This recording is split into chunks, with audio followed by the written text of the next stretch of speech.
누가복음 15장 22절로부터 32절까지 제가 대표로 공독하겠습니다.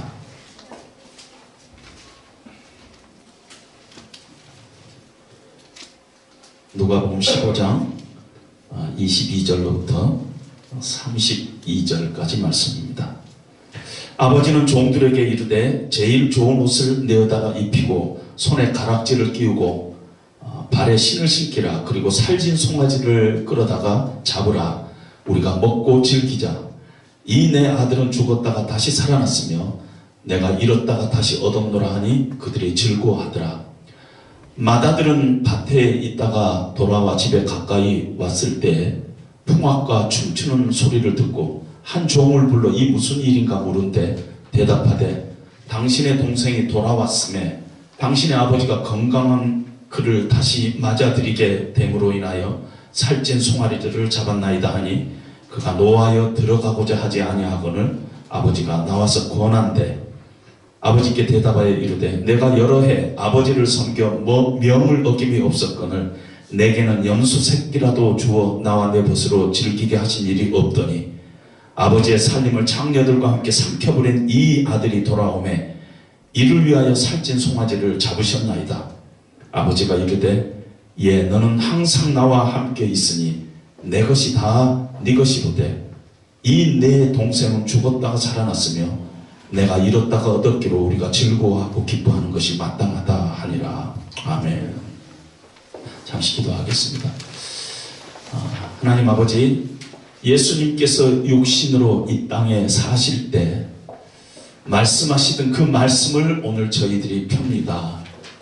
이 말씀을 통해서 우리가 하나님을 더욱더 깊이 알아갈 수 있도록 하여 주시고 하나님이 우리에게 무엇을 원하시는지 우리가 확인하고 우리의 신앙의 자세들을 다시 한번 재점검하는 귀한 이 시간 될 수 있도록 하나님 은혜를 베풀어 주시옵소서.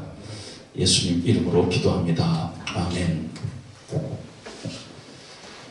주일날 교회에 나오는 사람들은 누구나 하나 없이 신앙생활 잘하고 싶은 마음이 있을 것입니다. 오늘 이 자리에 앉아 있는데 나는 그냥 신앙생활 잘 안 하고 싶다 하는 사람은 아마 없을 것입니다. 그러나 신앙생활 잘하고 싶다고 해서 그런 마음을 가졌다고 해서 신앙생활을 누구나 다 잘하는 것은 아닙니다. 하나님이 무엇을 기뻐하시는가? 하나님의 마음은 어디 있는가? 하나님은 어떤 분이신가?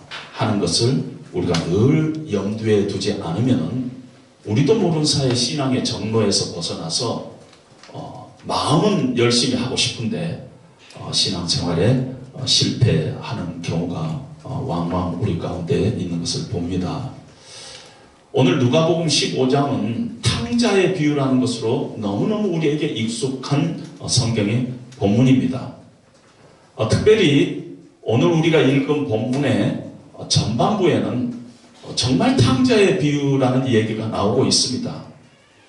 아버지를 떠나서 방탕길로 갔던 둘째 아들이 아버지에게로 돌아온 이야기입니다. 둘째 아들의 이야기를 통해서 하나님을 떠나서 내 인생의 행복을 추구하는 것, 하나님 없이도 내가 행복할 수 있다. 내 식으로 인생을 살아보겠다. 멋지게 내 인생을 하나님 없이 행복하게 잘 살아보겠다. 그렇게 생각하고 있는 사람들에게 주는 메시지입니다. 하나님 없이 우리 인생은 결코 행복일 수 없다는 것입니다. 하나님께서 우리를 창조하시고 하나님의 형상으로 우리를 창조하셨습니다. 그래서 하나님께서는 우리가 어떻게 해야지 행복한가 하는 것을 알고 계세요. 하나님께서는 우리 인간의 행복을 어떤 것에 두지 않고 있어요. 어떤 분 안에 우리가 있느냐에 따라서 우리의 행복이 좌우된다. 우리의 참 행복은 우리를 사랑하시는, 우리를 끝까지 사랑하시는 하나님 안에 우리가 있을 때만이 우리가 참 행복할 수 있다 하는 것을 둘째 아들의 탕자의 비유를 통해서 우리에게 말씀하십니다. 어떤 의미에서 둘째 아들은 아무것도 한 것이 없습니다. 아버지의 가슴에 못을 박은 일밖에 없어요.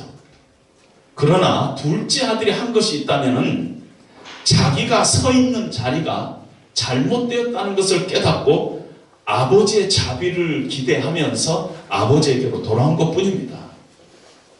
그러자 아버지가 뛰쳐나가가지고 아들을 껴안고 입을 맞추고 최고의 옷을 입히고 손가락에 가락지를 끼고 신발을 신기고 죽는 줄만 알았던 내 아들이 살아왔다. 잃었던 내 아들을 다시 찾게 됐다. 그러니 우리가 기뻐하고 즐거워하는 것이 마땅하지 않느냐 하면서 잔치를 베푸는 아버지를 통해서 하나님은 무엇을 기뻐하신가? 하나님은 마음을 어디 있는가? 하나님은 어떤 분이신가? 하는 것을 우리에게 보여주고 있습니다. 그런데 우리가 알고 있는 이 탕자의 비유는 아직 끝나지 않고 계속되고 있습니다. 오늘 우리가 읽은 본문은 맏아들의 이 얘기를 하고 있습니다. 맏아들이 밭에서 일을 마치고 돌아오는데 집에 가까이 오자 풍악 소리가 난 것입니다. 깜짝 놀라서 종을 불러서 집에 무슨 일이 있느냐 하고 물어보니까 종이 대답을 합니다. 집 나갔던 둘째 동생분이 돌아왔는데요. 주인께서 너무 기뻐서 지금 소도 잡고 잔치를 베풀고 있습니다. 근데 갑자기 형이 오늘 성경에 보니까 화가 났다고 얘기하는데 그 화가 났다는 단어가 경주한 말이 뛰어 들어와서 이렇게 헐떡거리는 그 정도의 단어하고 같은 뜻을 쓰고 있습니다. 그렇게 화가 난 것입니다. 우리식으로 표현하면 뚜껑이 열린 거예요. 그래가지고 집을 안 들어가려고 합니다. 아마 밖에서 좀 언성이 있었던 것 같아요. 무슨 일이 따위로 하느냐 뭐 이런 식으로 했겠죠. 종이 들어가서 주인에게 큰아드님이 돌아오셨는데 굉장히 화가 나서 밖에서 지금 들어오시지 않겠다고 합니다. 그러자 아버지가 집 밖으로 나가서 이 동생이 돌아왔다. 들어가자 하면서 권합니다. 그런데 이 권하다는 단어가 강하게 요구한다는 뜻입니다. 아버지가 강하게 큰아들에게 요구합니다. 너 왜 그러느냐? 동생이 돌아왔다. 들어가자. 그렇게 얘기를 합니다. 큰아들이 아버지 이럴 수가 있습니까? 저는 아버지를 이해할 수가 없어요. 저는 여러 해 동안 뼈 빠지게 아버지 옆에서 노예처럼 일했습니다. 지금도 밭에서 늦게까지 일하다가 지금 들어오고 있지 않습니까? 그런데 아버님은 저한테 염소 새끼 한 마리 잡아주신 적이 있습니까? 친구들 한 번이라도 초대하게 한 적이 있습니까? 그런데 저 자식은 아버지 유산을 받아가지고 허랑망탕 다 탕진하고 창기에게 다 써버리고 이제 갈 데 올 데 없으니까 기어 들어왔는데 아버지가 손을 잡고 지금 잔치를 베풀고 이게 말이 됩니까? 동네 사람들 불러다가 잔치하는데 부끄럽지는 않으세요? 이건 엄폐한 거예요 하면서 아버지에게 막 대듭니다. 큰아들의 어떤 항변은 일견 일리가 있습니다. 그럴듯해요. 그런데 굉장히 틀려요. 왜냐하면 큰아들이 근본적으로 잘못된 것은 아버지가 지금 마음이 어디 있는가, 아버지는 무엇을 기뻐하는가 하는 데는 전혀 관심이 없습니다. 오늘 우리는요, 이 큰아들의 이 얘기를 통해서 하나님께서는 우리의 신앙생활을 돌아보기를 원합니다. 만약에 우리가 신앙생활 열심히 하고 있는데 하나님의 마음이 어디 있는가, 하나님은 무엇을 기뻐하시는가 그걸 모르고 우리 식으로 열심히 했을 때 자칫 잘못하면 우리의 신앙은 실패할 수 있다. 너희 신앙이 마치 큰아들의 모습과 같은 그런 모습을 하나님 앞에 보이게 된 것과 같아 하는 그런 암시를, 경고를 우리에게 주고 있습니다.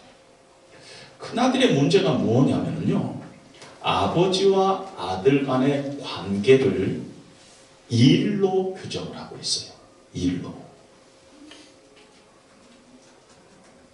아버지의 일을 하면서 자신을 종이라고 얘기를 합니다. 내가 여러 해 동안 아버지를 섬겨, 이 단순한 섬겨가 아니라 원어에서는 둘레오라는 단어를 쓰고 있는데 종이라는 뜻입니다. 종이 상전을 섬길 때 쓰는 단어를 쓰고 있다는 것입니다. 야곱이 20년 동안 외삼촌 라반의 집에서 뼈 빠지게 일할 때 14년 동안은 아내를 얻기 위해서, 나머지 6년 동안은 이 양떼를 얻기 위해서 죽도록 종같이 일하는 그런 단어를 쓰고 있다는 것입니다. 아버지 앞에 일을 하는데 종과 같은 그런 자세로 일을 했다는 것입니다. 뿐만 아니라 어떤 면에서 아버지의 일을 했다고 하지만은 상당히 재산을 생각하면서 일을 했다 하는 그런 생각을 갖고 있습니다. 왜냐하면은 우리는 지금 성경에는 단순하게 아버지가 아들에게 재산을 상속한 것 같이 되어 있습니다. 성경에 보면은 둘째 아들이 와가지고 아버지 재산을 저에게 상속해 주시기 바랍니다. 그렇게 얘기를 합니다. 그래서 아버지가 상속해 주는 걸로 알고 있는데, 우리가 누가복음 15장의 전반부에 보면은 아버지가 재산을 상속하는데 각각 살림을 나눠줬다 얘기했습니다. 둘째 아들에게 재산을 나눠줄 때 큰아들 것까지 상속을 해준 것입니다. 유대 상속법에 보면은 큰 아들은 재산의 3분의 2를 상속받고 둘째 아들은 재산의 3분의 1을 상속받는 것입니다. 이건 우리가 너무너무 익숙합니다.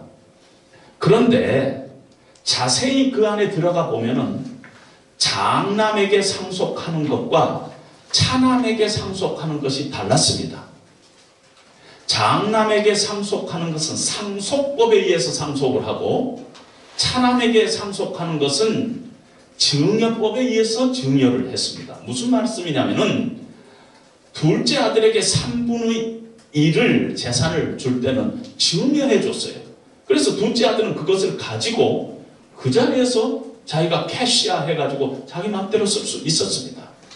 그런데 큰아들에게 나눠준 3분의 1 상속법에 의해서 상속을 받은 큰아들 재산은 아버지가 돌아가실 때까지 자기가 함부로 할 수 없어요. 만약에 아버지가 살아계시는 동안에 재산이 불면은 자기 재산이 되고, 재산이 줄어도 할 수 없는 것입니다. 소유권은 아들이 갖고 있지만은 아버지가 돌아가실 때까지 처분권은 아버지가 갖고 있어요. 그래서 그 아들은 아버지의 재산이 딱 정해져 있지 않아요. 내가 열심히 일을 하면은 그 재산이 점점 불어가지고 그것이 나중에 내 재산이 되는 거예요. 그런 의미에서 큰아들은 대가를 바라고 섬겼을 수도 있다는 것입니다. 아버지를 위해서 일한 것 같지만은 장차 자기 재산이 될 재산을 위해서 일을 했을 수도 있다는 것입니다. 이 아들의 잘못은 아버지와 아들 간의 관계를 일로 규정을 하고 마치 자기가 종같이 일했다 생각을 하고, 또 그 재산을 가지고 재산을 마음에 두고 일을 했던 것 같습니다. 내가 뼈 빠지게 일했는데 내게 돌아온 것은 뭐냐, 이렇게 일을 한 것입니다. 아버지를 섬겼다고 말을 하지만은 아버지가 가지고 있는 재산, 그것이 종국에 가서는 자기 재산이 될 그 재산을 위해서 일했던 모습을 우리는 볼 수가 있습니다. 우리가 신앙생활을 자주자주 우리는 관계라고 얘기합니다. 특별히 우리 크리스찬들, 우리 기독교는 관계다 그렇게 얘기를 하는데, 우리가 인간이다 보니까 자주자주 신앙생활을 하다가 보면 일로 일을 하게 됩니다. 하나님을 섬긴다고 하는데 자주자주 우리가 신앙생활 하면서 우리의 마음속에 원망이 생기고 불평이 생기고 이런 일이 자주 생기면 우리 신앙의 자세를 돌아봐야 됩니다. 내가 정말 지금 성실히 교회에서 열심히 하나님을 섬긴다고 했는데 하나님과 나의 관계가 관계적이지 않고 일로 하고 있지 않는가? 우리가 우리 자신을 돌아봐야 하는 것입니다. 내가 정말 어떤 일에 교회에서 자꾸 섭섭한 생각이 들면은 나도 모르는 사이에 내가 교회에서 인정받아야 된다고 생각을 합니다. 그래서 그런 인정이 안 올 때 교회를 떠나는 경우가 얼마든지 있습니다. 열심히 하는 사람들이 교회에서 장로 투표 끝나면 교회 떠난 사람들이 한둘이가 아니에요. 저는 그런 모습들을 너무너무 많이 봤어요. 왜 그래요? 하나님을 섬긴다고 하지만은 거기에 일 중심적인 일이 나와 하나님과의 관계 설정을 하고 있다는 것입니다. 신앙생활을요, 일하는 것으로 생각하면 반드시 따라오는 것이 공로의식이에요.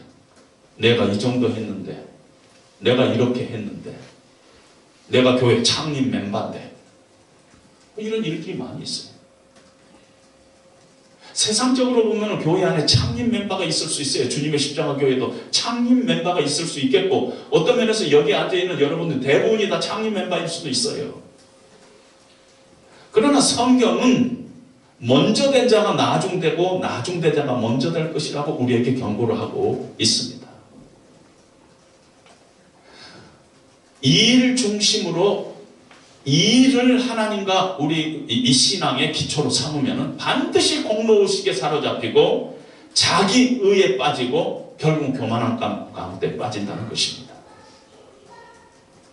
큰아들은 자기가 자격이 있다고 생각했어요. 내가 노예처럼 일했다는 것입니다. 그런데 아버지가 왜 나를 이런 식으로 대접하냐는 것입니다. 아버지가 동생에 대해서 더 관심을 갖고 있는 거예요. 가만히 보니까. 동생은 자기 것 받아가지고 떠나서 허랑방탕 다 써버렸는데 그 동생에 대해서 더 관심을 갖고 있는 것 같이 아버지가 보인다는 것입니다. 그래서 아버지 이러면 됩니까? 이거 엄폐하지 않습니까? 내가 더 열심히 아버지를 섬기지 않았습니까? 내가 노예처럼 일했는데 아버지 왜 이럽니까? 하는 그런 자기의와 공로의식이 사로잡히는 것입니다. 여러분, 저는요, 신앙생활을 일로 규정하는 사람들이요, 종국적으로는 하나님을 하나님을 거역하는 것을 자주자주 봤어요. 굉장히 하나님을 섬기는 것 같은데 신앙생활을 일로 규정을 하면은 마지막에는 하나님을 거역하는 것을 봤어요. 오늘 이 큰아들도 그래요. 아버지가 아주 강력하게 집으로 들어가자 하고 끌었어요. 아버지의 명을 거역하면 안 돼요. 그런데 오늘 큰아들은 아버지의 명을 거역하고 있는 것을 봅니다. 결정적인 순간에 아버지의 명을 거역하고 있는 모습을 봅니다. 신앙생활을 일로 이렇게 규정을 하고 일 중심적으로 신앙생활을 하다 보면은 오늘 이 큰아들은 자기 동생을 자기의 경쟁 상대로 생각하게 된 것입니다.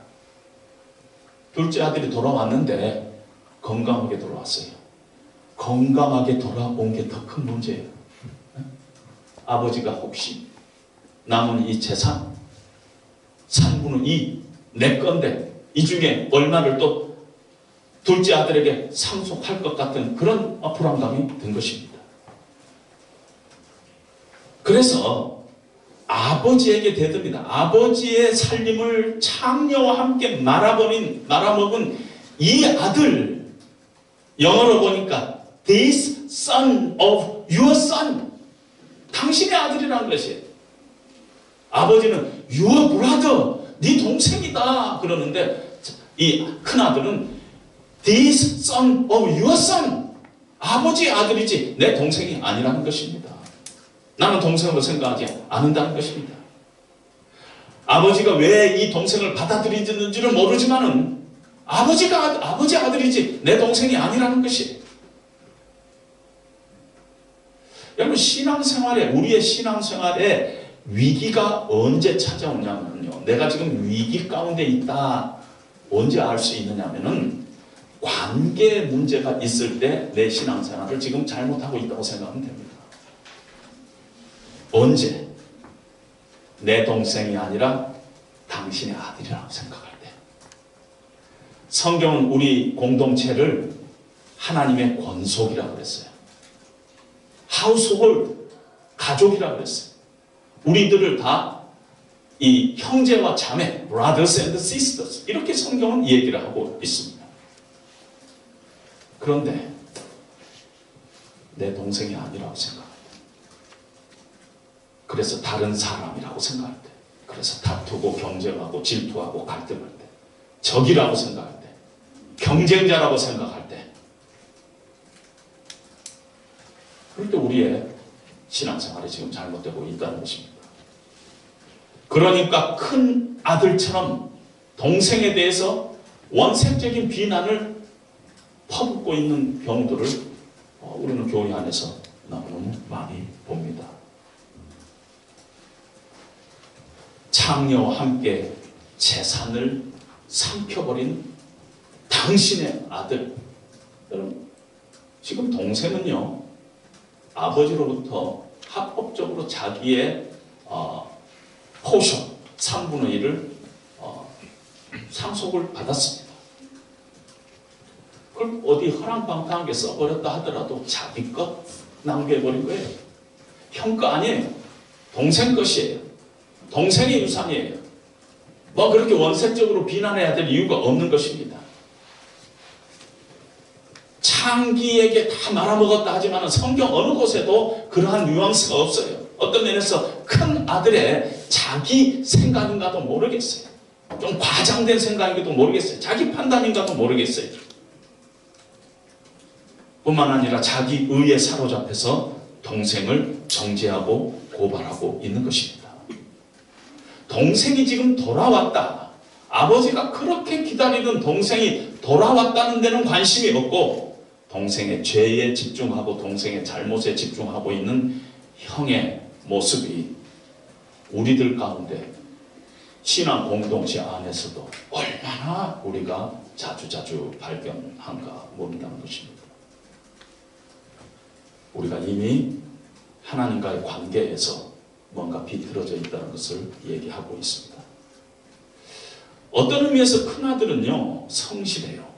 일도 열심히 하고 검소하고 책임감도 있고 아버지에게 잘하려고 하는 애쓰는 아들이었습니다. 그런데 치명적인 잘못은 집 나간 동생에 대해서 안타까움이 없다는 것입니다. 오히려 은근히 아버지에 대해서 불만을 했어요. 일은 바빠 죽겠는데 아버지는 가만 보니까 집 나간 놈 생각하고 있는 것입니다. 식사하다가도 먼 산을 바라보는 아버지가 못마땅했어요. 아버지가 마음에 안 들었어요. 동생한테 쓸데없이 마음을 쏟고 있는 아버지가 마음에 안 들었어요. 신경 쓸 일이 많은데 지금 농사일이 얼마나 바쁜데 아버지는 지금 집 나간 동생만 생각하고 있다. 그런 생각이 가득 찼습니다. 그런 마음이 본문에 배어 있습니다. 아버지가 어떤 분이신가? 아버지에 대해서 잘 모르고 있는 것이 아버지가 지금 동생을 얼마나 사랑하고 있는가? 아버지가 그 집 나간 아들을 얼마나 마음 아파하는가? 거기에 대해서는 관심이 없고 자기가 살아온 도리에 대해서 집중하고 있는 큰아들의 모습을 봅니다. 맞아요. 성실했어요. 어떤 면에서 세상적으로 효자였을 것입니다. 그러나 아버지를 모르는 아들이었어요. 아버지의 마음을 모르는 아들이었다는 것입니다. 여러분, 신앙생활을 우리가 기쁨으로 하지 못하는 대부분의 이유가 여기에 있습니다. 하나님은 기뻐하시는데 나는 기뻐하지 못한다면 나는 지금 신앙생활 불행하게 하고 있는 것이, 신앙생활 잘 못하고 있는 것이, 하나님의 마음이 어디 있는가? 하나님은 어떤 분이신가? 무엇을 기뻐하시는가? 그거는 관심이 없이 큰아들처럼 하나님의 마음과 상관없이 내 식으로 열심히 교회 섬기고 봉사하고 헌신하고 11조하고 이럴 수 있어요.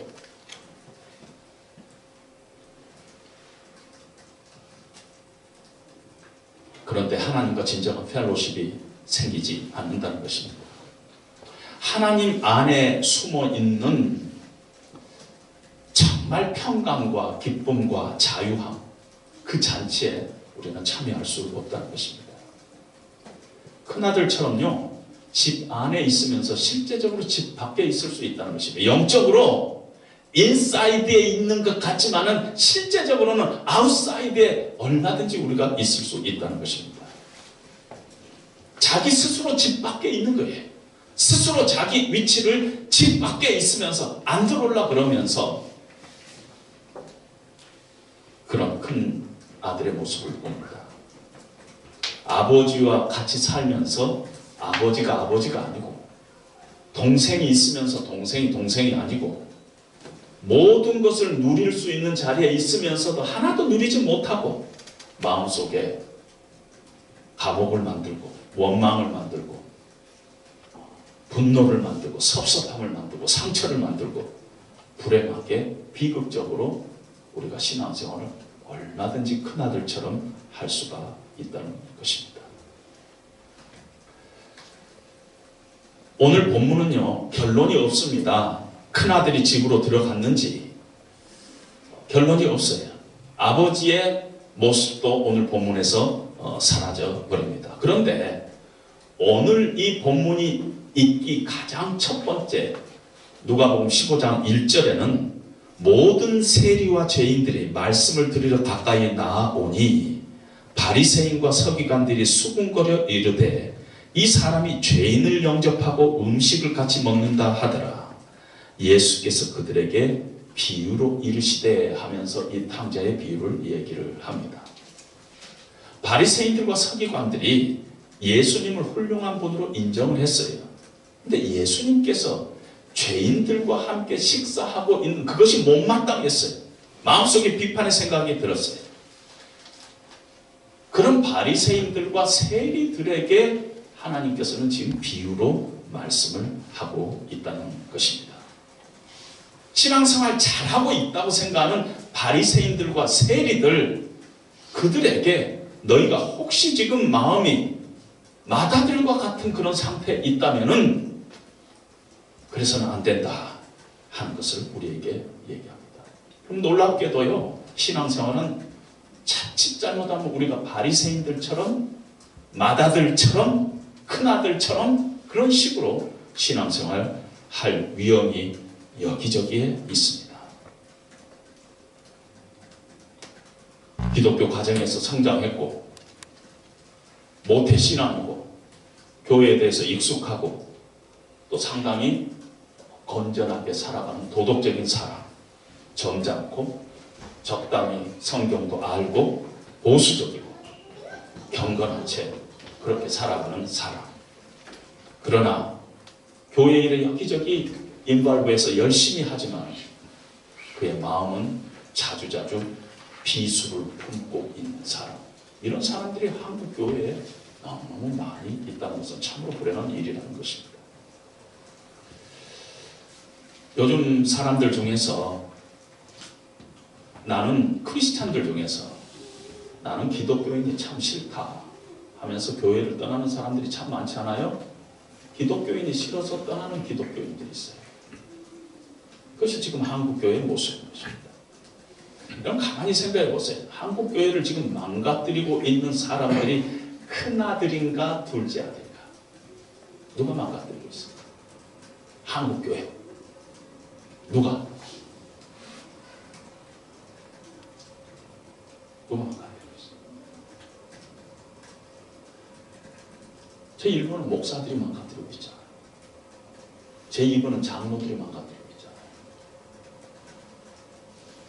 가장 교회 안에서 열심히 성실하게 교회를 잘 알고 그러나 일 중심으로 하고 있는 사람들에 의해서 기독교는 지금 망가지고 있다는 것입니다.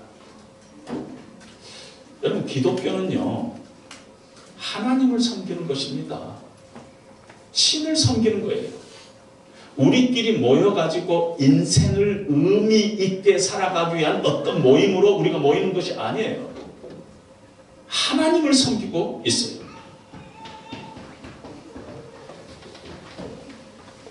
기독교는요, 이 일로 삭스로 하나님께 나가는 것이 아니에요. 그건 종교예요. 기독교는 우리가 삭스로 이 일로 하나님 앞에 내 존재를 증명할 수 있는 것이 기독교 아니에요. 기독교는 철저하게 우리가 우리의 일로, 우리의 노력으로, 우리의 어떤 이 애씀으로 하나님 앞에 나갈 수 없다는 것을 우리에게 선언하고 있는 것이 우리 기독교라는 것입니다.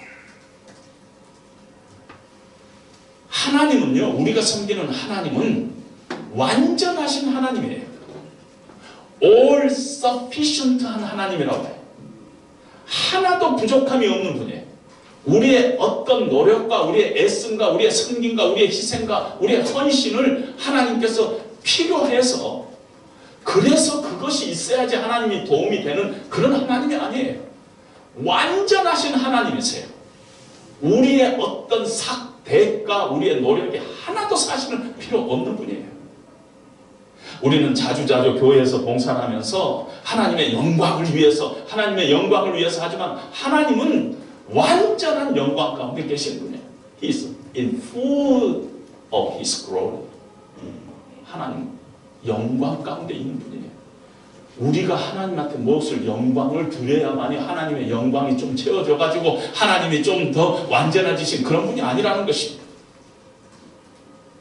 따라서 기독교는요, 철저하게 하나님의 자비와 긍휼을 구하고 빈손 들고 앞에가 십자가를 붙드네 의가 없는 자라도 도와주심 바라고 생명샘에 나가니 나를 씻어 주시옵소서. 우리는 이런 마음을 가지고 나가는 것이 기독교라는 것입니다. 기독교는 큰 아들식으로 하나님 앞에 어프로치하는 것이 아니에요. 접근하는 것이 아니에요. 어떤 면에서 작은 아들식으로 내가 가진 거 하나도 없고 아버지 앞에 내가 내놓은 거 하나도 없지만은 아버지의 자비를 구하면서 아버지 앞에 죄인된 모습으로 나가는 것입니다.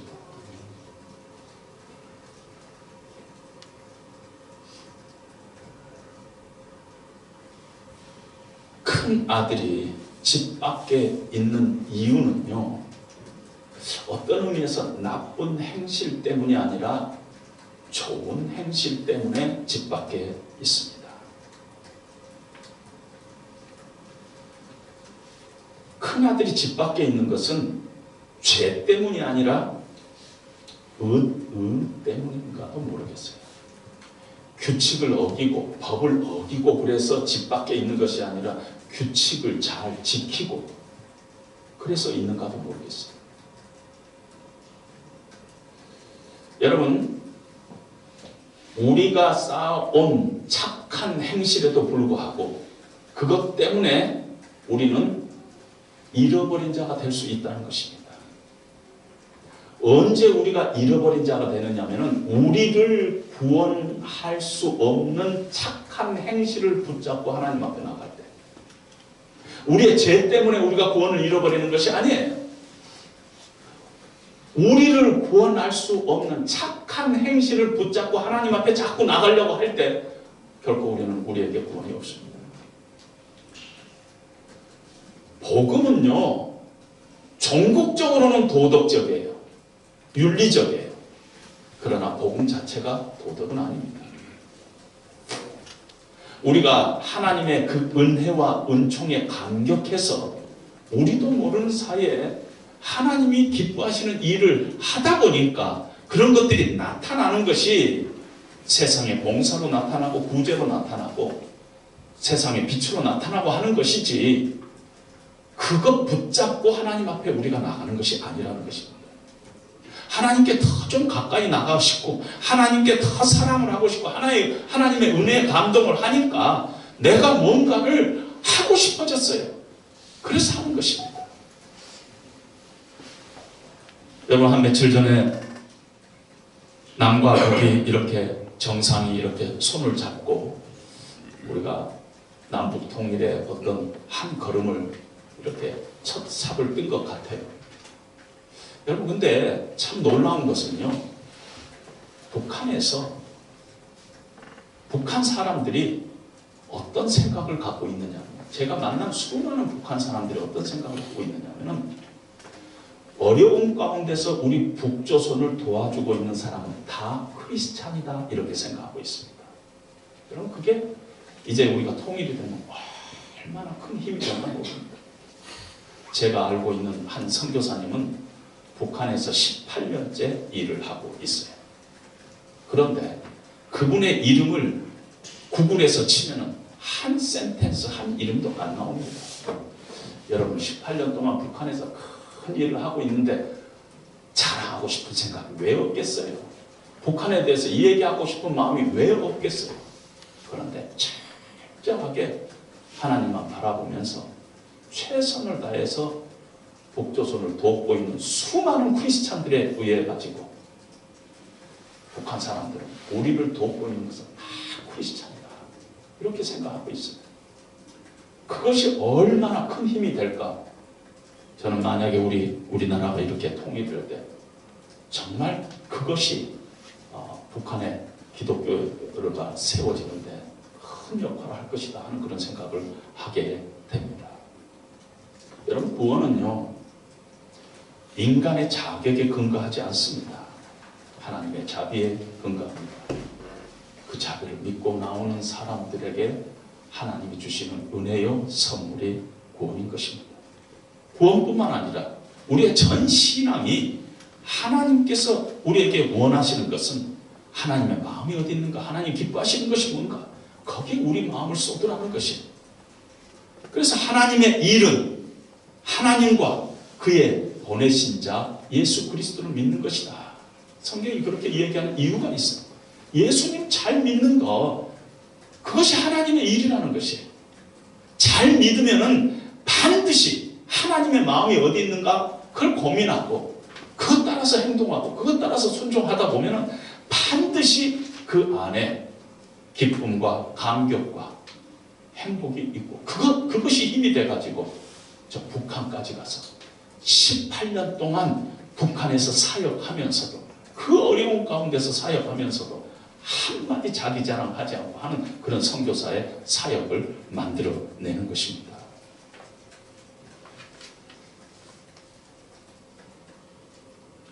따라서 우리는 매일매일 하나님 앞에 나가야 합니다. 그런데 하나님 앞에 나갈 때마다 우리의 죄악된 것 가지고 나가서 회개해야 해요.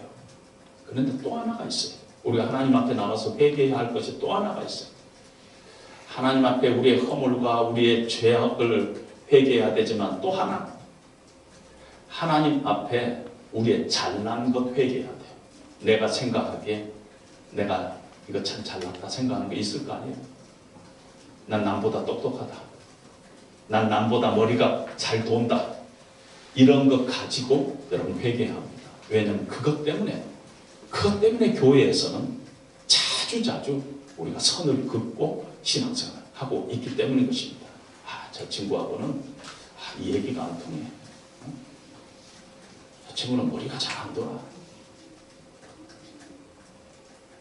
우리가 그렇게 생각하고 있다면 우리의 잘남, 우리의 똑똑함, 우리 머리 팽팽 도는 것, 그거 하나님 앞에 늘 우리가 회개해야 합니다. 우리가 의로운 행동을 하는 이유의 뒷면에는요, 우리가 죄를 짓는 이유가 거기에 들어 있습니다. 그래서 우리가 갖고 있는 어떤 의, 그건 늘 하나님 앞에 우리가 회개해야만 됩니다. 큰아들이든지 둘째 아들이든지 하나님께서는 우리를 다 찾고 계세요. 하나님을 멀리 떠나서 하나님 없이 행복을 추구하던 어느 누구도 하나님 앞으로 돌아와야 행복하다는 것입니다. 집 안에 있는 탕자, 그 탕자도 하나님을 하나님으로 바라보면서 하나님 무엇을 기뻐하시는가, 하나님의 마음은 어디 있는가 늘 고민하면서 그렇게 신앙생활 해야 된다는 것을 우리에게 보여주고 있다는 것입니다.